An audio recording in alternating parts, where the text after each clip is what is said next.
Justin, it's been a few weeks in now. How's the initial reflections and how have you found it? Yeah, I found it really enjoyable. There's been a lot of firsts as well at the same time, so with that comes a little bit of anxiety. But I'm in a phase now where I get to meet a lot of new people, build relationships, and find out what our people's journeys are. So I've really enjoyed that part of the job. What are the things that bring that bring the anxieties? Oh, just first team meeting, first training session. Just those sorts of things, and you just got to make sure that you're trying to sell the right message and a consistent message all the time. And I suppose the fact that we're on a bit of a new journey to make sure we get off on the right foot. So all those things have given a little bit of anxiety at the start, but on reflection, they've been really enjoyable moments and helped me grow as a person as well. Is it nice to have them out the way? I mean, the work's only just begun, but is it nice to have some of those first out the way? Yeah, absolutely. Yeah. There's a lot of things as a senior coach you never get to experience as a assistant coach. So now I've got a few of those things. There's a lot of firsts to come, but a few of those things out of the way, it makes it a bit easier. Still first game and all that sort of stuff to come, isn't there? I suppose they'll have their own special edge of anxiety, won't they? Yeah, absolutely. And I mean, it's hard as a coach not to project forward to those moments, and I've just got to try and keep my thought process in the process and make sure that we're ticking the boxes along the way, and that they'll all end up looking after themselves in the long run. The people close to you have always sort of suggested that this might not have been your path early in the piece, but it's become your very designed path, hasn't it? Can you reflect a little bit about how you've come to this point? Yeah, well, it's probably accurate, I guess. But when I finished footy, when I went to school, I didn't go to school to be an AFL senior coach. I went to school to become a farmer. Went to ag school in Cunderton, and that was my path for a long period of time. And I got the opportunity at the footy club to play footy here. And when I retired, it came a little bit prematurely, I suppose, and I didn't really have a strong desire to be a coach straight away. But once I started getting into the coaching pathway and understanding that the joy you get out of working with young athletes and helping them achieve what they want, it becomes a passion. And coaching is my passion now, and a journey that I'm glad I found. Yeah, the last few times I've spoken to you, it's almost seemed single-minded, even through West Coast and Collingwood. You can see your focus seemed to sharpen towards this particular position. It's been my I suppose purpose in coaching for a long time. I had a goal to be a senior coach, but it hasn't been what's driven me along the way. What's driven me is being the best coach I can be to develop self-motivated individuals, and my passion is to help players get the best out of themselves, and that's what's driven me. And it's found me where I am now, but that passion's still there to help us be the best club we can be, but also help each individual on our list be the best players they can be, and that's what's driven me along the way, and it still drives me now. You spoke about Cunderton. We look back to Quarter, back in the backyard with Troy and things like that. Do you see your country roots helpful in this position? Are they values that are useful? Yeah, absolutely. I mean, I feel like I've got a really strong work ethic, and that's driven from my days on the farm, and seeing my dad and people on the farm go to work at before the sun comes up and come home after the sun goes down at certain times of the year. And I've still got a lot of mates back in the country who still live that lifestyle, and at times it makes me jealous because I really have a drawback to the country and the farm in particular. But I'm really happy with my journey at the moment, but every now and then you get a bit of envy for the lifestyle that they're living. Is there a special tinge to it, given your journey with playing with Troy and your history here? Is that special? Add a special edge to what you're doing now? Yeah, absolutely. I've got a real passion for this footy club, and a real passion to see it become the successful club that it strives to be. And when a club gives you the first opportunity in footy, you feel like you owe that club, and I still feel like I owe this club for those opportunities that they gave me early in my coaching career, but also in my playing career. And I'm forever indebted to the club. You've obviously played under different coaches. You've seen different regimes at West Coast and Collingwood, and back here now.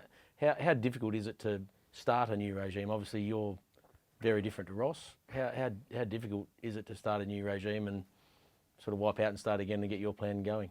Well, it's probably not that difficult because I feel like I'm coaching my way and coaching the things that I wholeheartedly believe in.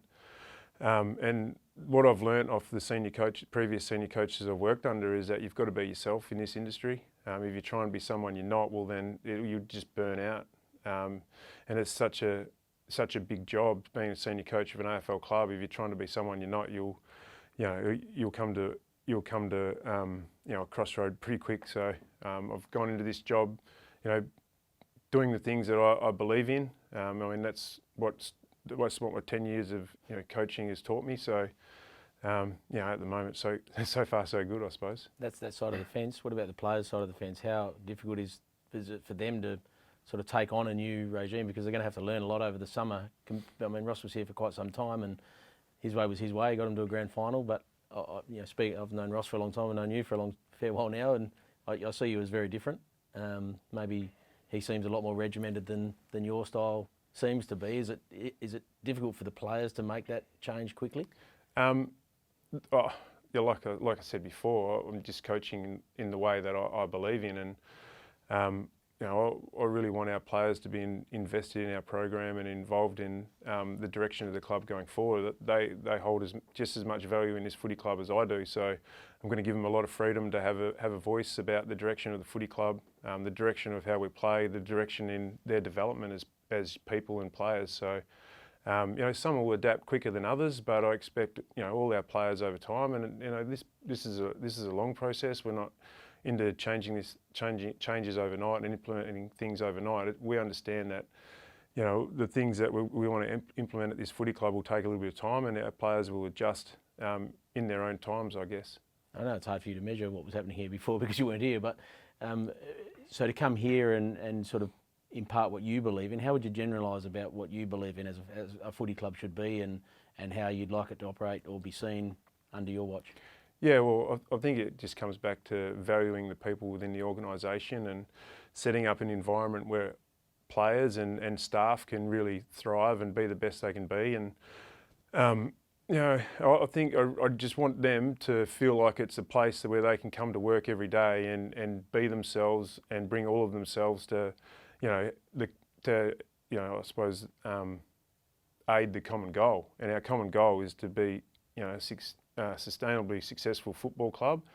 Like I said before, we're not about overnight success. We want to build this thing so it's successful for a long period of time, and I want all our people to play a part in that. And it's had pockets of that over the years, hasn't it, Fremantle? It hasn't had it for that exceptionally sustained period, but it's had certainly pockets of really good times. So I think people say you've got long-suffering supporters, but there's been times that they haven't been that either, I think. Yeah, absolutely. We just haven't been able to sustain it for long enough. And we've got a really young group at the moment that our core young group of 1st to 4 year players is about 28 players. So we've got an opportunity to bring those guys along together and develop them into the players where they can be the best they can be, and make us a club where we have some sustained success. There's no shortcuts around that either. It's almost a luxury as a coach to have that age dynamic to bring through together, isn't it? It happens in all codes of sport, doesn't it? That a great success comes out of a group of people who have been together for a period of time. Yeah, and I mean, I'm not just the only one guiding these younger players through. We've got some we've got some new faces in the footy club to help me with the new CEO. Peter Bell's been on board for a year now, so he's got a good set of eyes on how business is ran. But also we've got a good core group of senior players led by Nat Fyfe, David Mundy, Joel Hamling, have been around for a long time. So they're going to help me guide this young group as well. How much do you like your players to immerse into the club and the culture and what makes the place tick, the people, the culture of it? How much of that do you trade on? Well, I think the players are everything when it comes to the culture of the footy club. But do you want them to dive into that as a club too and know what makes the club tick? I mean, you obviously have to as a coach, but do you want them to understand a lot more about, whether it's the people in the front office or whoever it is around the club and the culture of it? Yeah, well, absolutely. This is a footy club where everything we do together. It's not about the playing group doing this bit, the admin doing this bit, and the footy department doing this bit. We're all in it together. Whatever we do upstairs in the admin, whatever we do in the football department is there to help our players be the best they can be. So our players need to respect that the work and the effort that goes into making putting the resources around them to make them the best they can be. They also need to, respect what's happened in the past in our footy club, and they need to respect each other. So we're a group of people heading in the one direction. It's not little parts of our organisation heading in different directions. And is that holistic look something you've found in other clubs that you've been at as well? Yeah, absolutely. Collingwood and West Coast are big clubs, aren't they? And as is Fremantle now, but those two certainly are that you've been at. Yeah, absolutely. I mean, unity, a common purpose, and everyone heading in the same direction is what great organisations are about, and that's what we aim to do. What about working back with Belly? He's your former captain. You stood pretty strong alongside him when times were tough back in the day. I remember a few times. Is it sort of nice to work alongside him to again chase that success that you did as players together? Yeah, absolutely. We're both really invested in this footy club. We've got some strong beliefs about where this club needs to go, and that's the beauty about me coming back to this footy club. There is a lot of faces that I know, and that's made the transition a lot smoother. What do you think sells hope to your punters now? Like, it's a fresh new era. They've had a pretty good run in the last few years. They had some good times that they celebrated it. How do you sell new hope to them and on what's here, like on what you know that's here? I suppose there's a lot of things, but like you said, it's a fresh approach. We've got a young core group of players that are coming through together, but they're surrounded by a mature group of leaders that that are setting a really strong platform for the behaviours and standards that we need to set. We feel like as a footy club we're really aligned, and now we're investing in the people of the footy club, and we're all striving to achieve that sustained success. The investment in people is the modern footy, isn't it?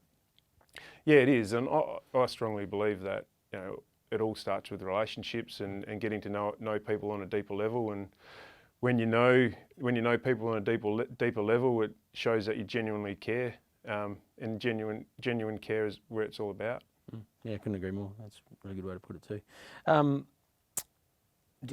What sort of responsibility? I mean, you obviously had your career cut a bit short with your injuries and that sort of stuff. But what sort of responsibility do you feel to them now, knowing what you went through, in terms of it's pretty much a one-chance opportunity for all of them, isn't it, when they come through the gate? Do you feel responsibility to them now because of what you went through a little bit as a player yourself? Yeah, 100%. And you gave a real understanding of how short it can be. Well, I feel the responsibility I have to them is to be the best coach I can be, to help set up an environment where we develop our players holistically, and make sure that when they leave this footy club, they're better people, better players, better dads, and that's what we're aiming to do. How's the family settled back in? Well, my wife and kids are still in Melbourne. Well, they haven't yet. So they come over middle of December. Once they get over, it'll be nice to get them settled in, and nice to get home life settled and stable, and that'll help my coaching as well, I feel. Yeah, absolutely. And knowing, I mean, the fact that it's home for you probably makes that a little bit easier, knowing that they're settling back into a place that you're familiar with too, doesn't it, I suppose? Yeah, absolutely. I think doing this job in a place that's not your home just puts a little bit more stress on the support networks of your family. So now we get to come home. I've got my mum and dad. Melissa's got her mum and dad around. So we've got those support networks. Kids will get to see the grandies a bit more. Yeah, absolutely, and their cousins. So we're all looking forward to that.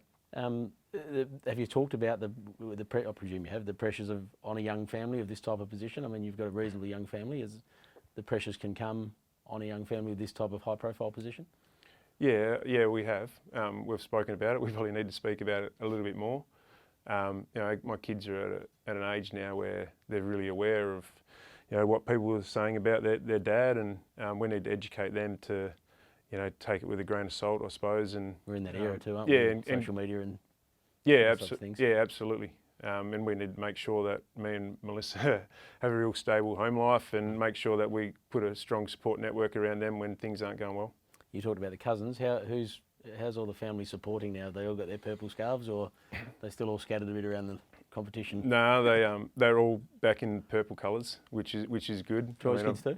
Yeah, Troy's kids. I think there was some consternation there early, wasn't there? Yeah, well, there has been because a couple fell for Collingwood pretty hard. My son and Troy's youngest, were well and truly nestled in the Collingwood army. So, they follow me, which I'm grateful for, and I'm really happy with the support that they've shown me. It means a lot. So all of them have turned back? Yep, everyone's. Well, I suppose they had it in their initial DNA, didn't they? Yeah, everyone's purple now, so we're all on the one bandwagon. Is that something you're excited about? Like sharing this journey with your wider family too, like having them all on board, as you say, the kids as well, like of your brother and. Yeah, absolutely. I mean, footy's been in our family for as long as I can remember. It's back in the on the farm. It was a thing that brought the community together, and I know that I can't do this without the support of my family. And it's not just my family; it's my wife's mum and dad who have been massive supports for me and her over the journey. And I wouldn't be here without them either. So.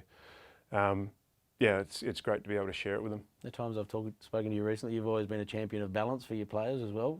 How does that come about for you? Where do you get away? Yeah, I understand that balance is going to be really hard in my job. So I probably look at it more as making sure I've got my priorities right, and my priorities are around Melissa and the kids and my work at the moment, and some other things are going to have to take a back seat. But I have to make those sacrifices to.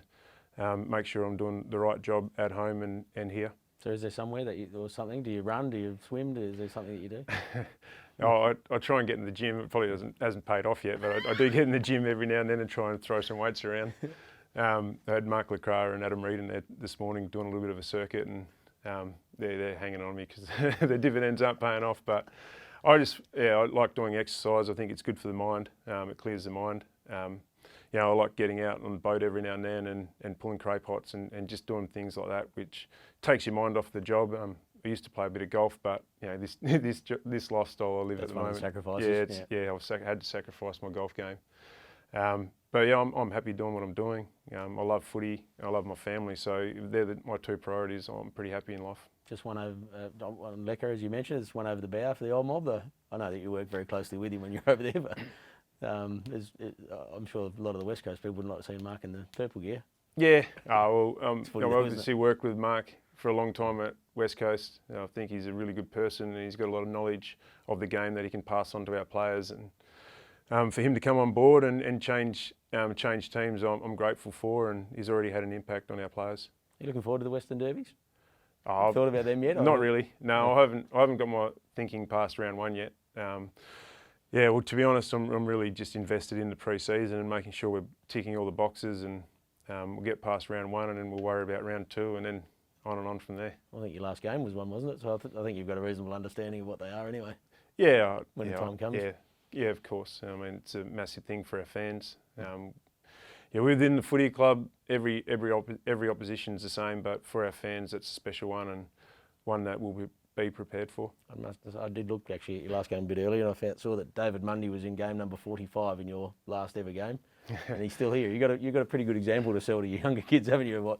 What a sustained career can be all about. I mean, what's that? 9 years ago or 7 years ago or something, and here he is still here. Yeah, well, it's probably a bit more. More, than that, more. 12 years ago. 12 years ago, yeah. And he's it just shows what a professional he is, and now he's moved on to a different phase of his life outside of footy with his young family, and he's trying to be the best dad he can be whilst still playing at a high level, and I admire him for that. Is that good to have that sort of role model still on your team, like someone you know and trust and they've played alongside even? Yeah, it is, and the more experience we can get around these young kids, and that's all I ask for our leaders, is to make sure that they invest in our younger players and try and impart some of their wisdom and knowledge onto them and try and make them better players. And he's doing that, and so are all our leaders at the moment. Have you got that goal on high rotation on the screens around the club now? I've only shown it to the players a couple of times. But it actually, when you go up to the reception and up to the cafe, it actually is on rotation, which is a little bit embarrassing at times. It was some moment though, wasn't it? I mean, that probably explains a bit about what passion can be engendered in this club if you take yourself out of it for a moment. I mean, I have gone back and watched it a few times. It was a pretty electric moment for a club. Yeah, well, we've had a lot of electric moments really in the club's history. Well, a few recently, Sonny and Barra and a few Yeah, others. yeah, and our fans are no doubt the most passionate fans in the AFL, and I want to give them something to cheer about week in, week out.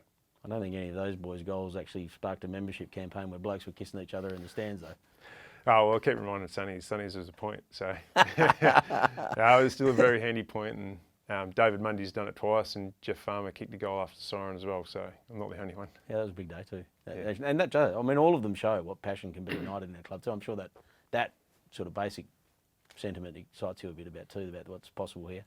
Yeah, absolutely. And our fans are some of the most passionate fans in the AFL. And I don't want to give them individual moments to cheer for. I want to make sure that we give them good team moments and good team wins to cheer for. And I want to do that week in, week out. So I just want them to be really proud to come to the footy and barrack for Freo. And we started that process. We're going to get a couple more, mate. Key mentors. Is there anyone of note from a footy sense that you could are key mentors for you? Yeah, I've had some really strong mentors, and I've been lucky enough to meet a lot of people in the footy industry. Phil Walsh, under his wing when I first went to West Coast, and taught me a lot about what's needed to become a good AFL coach, a good AFL assistant coach first and foremost, but also a good AFL coach. Neil Danaher was at West Coast when I first got there, and he still offers me a lot of wisdom today. And obviously, the senior coaches I've worked under have been, good mentors and good influences on my career. I know that when I interviewed Troy, when you were being touted for the job, he described you as a casual sort of unit, I think was the term. You have reinvented yourself a lot, though, haven't you, over the years? Maybe not purposefully, but just by design a lot. Do you feel like you're a reinvented person from when you were here kicking winning goals for Freo? I don't really think I've reinvented. I think I've matured a bit, and I probably describe myself as a duck. On the outside, I probably look pretty casual, but on the inside, I'm going 100 miles an hour. Thinking about work and constantly processing, ideas of how I can become a better coach and how I can coach better. So, like I said it before, mate, I'm just really passionate about what I do in my job, and that's propelled me to where I am at the moment. Just last two. You captain? What have you found in him already?